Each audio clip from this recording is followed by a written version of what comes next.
A rough week for the banking industry. Collapse of a big bank. Spooked by a major sell-off of shares in the Swiss banking giant Credit Suisse.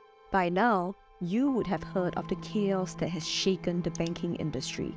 But even with financial lifelines and government bailouts, global financial stocks lost over $1 trillion in value, and investor confidence remains fragile. Silicon Valley, as unique and highly idiosyncratic, absolutely a problem child. Clear as a bell were the warning signs. Are bailouts really that effective, or do they make things worse?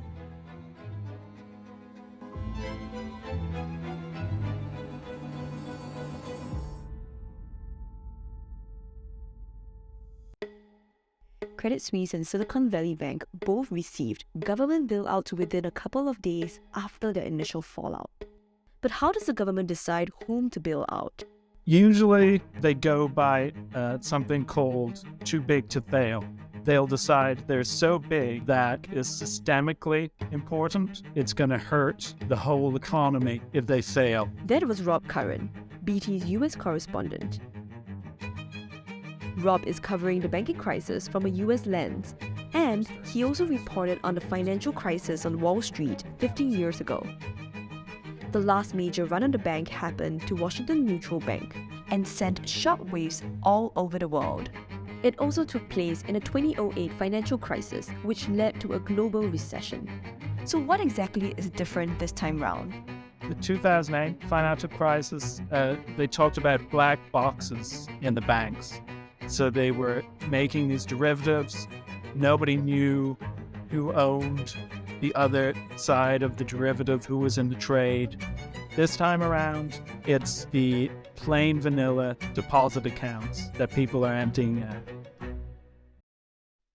Now, the unusual thing with Silicon Valley Bank and Signature Bank, they were not that systemically important, but that's what they decided to do to stop copycat runs on other banks happening all over the world. Why do you think the government is hesitant to call it a bailout? Well, UBS is taking over Credit Suisse, so this is a commercial solution and not a bailout. No losses will be borne by the taxpayers. Instead, the money will come from the fees that banks pay into the Deposit Insurance Fund.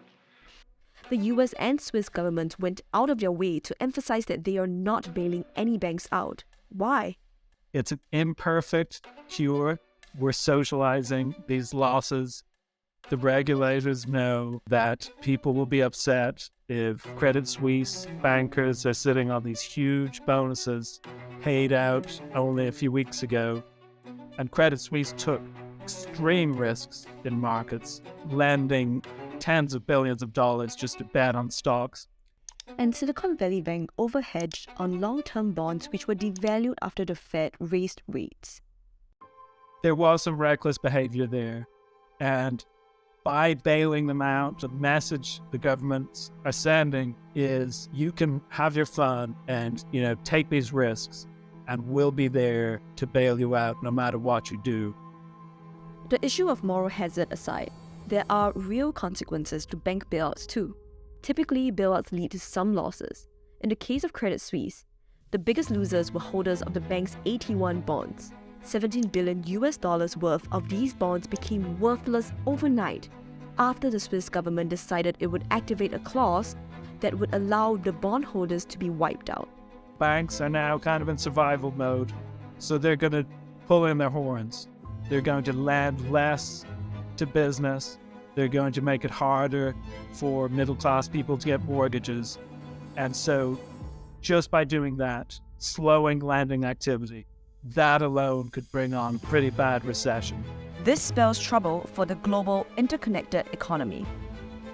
The Fed seems to have sway all over the world, and so if they cause the crash, a lot of Asian countries are exposed to the dollar by borrowing in the dollar. I think there would be ripple effects in Asia. I do not think anybody's insulated necessarily.